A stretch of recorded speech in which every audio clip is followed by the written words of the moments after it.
Hello guys, welcome back. So today we'll see how to create an Angular component.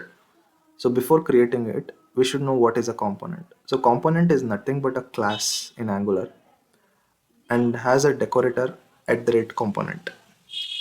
I'll explain this in the next video, but before that we need to know how are we going to create this Angular component. We can create it in three ways.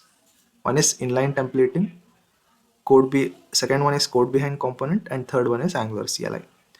So inline templating, here the selector, HTML, CSS content are all in same file or inline. And also here we need to manually create the source files.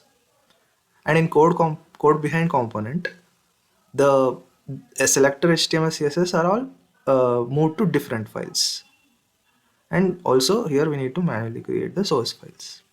But in Angular CLI, you can make use of the command line tool to create these files automatically by running Angular commands.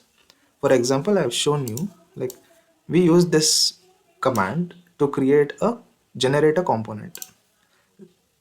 G stands for generate, C stands for component, and here we give the component name. I'll show you in detail in the upcoming videos. For now, you just need to know what these are the three ways in which we create a Angular component.